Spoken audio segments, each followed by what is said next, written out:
Hey everybody, so I got a new screen door to put on, and this one was sent over to me. Now, they wanted me to show you the installation as well. You do get your large screen for the door, and then we also do have our Velcro strips. We got two sets of Velcro strips, and we do have some little thumbtacks. What we need to do is we need to stretch it out on the ground, and then we got to put the Velcro strips. So we're going to use the wide strip on the top strip here.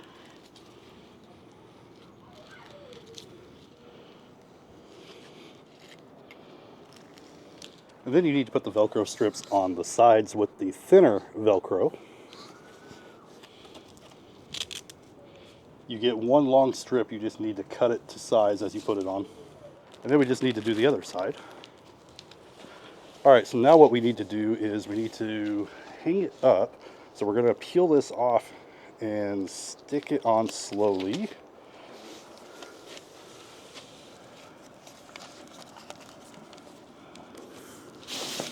All right, so next we need to do the sides. Now, I took it off of the Velcro just to do the sides part. You don't have to do that, but I misaligned it a little bit, so we're gonna redo it this way. All right, so we got it installed. I'll go ahead and raise the garage door. All right, so just like that, we have a screen on our garage door, just like you would have a screen on your window. Now you can open it up, you can keep the bugs and everything out while you still enjoy being inside your garage. This also has magnetic divider here in the center, so you can enter and exit.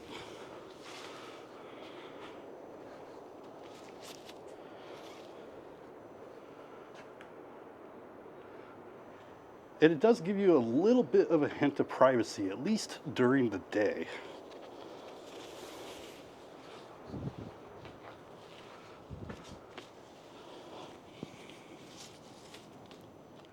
I'll give you a quick look from the front.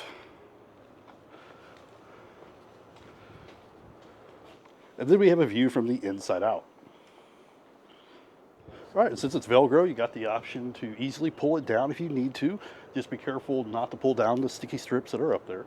And then you also have the option where you can roll up the sides and you can clamp them in just like that. So you do have a couple different options to remove it, or you can leave it up. Anyway, this is the garage screen door. Hopefully it gives you an idea what to expect. I think it's going to be really nice during the summer, keep the bugs and everything out. Hopefully it gives you a good idea what to expect with one of these, how easy it is to install it. Thank you for watching. See you in the next one.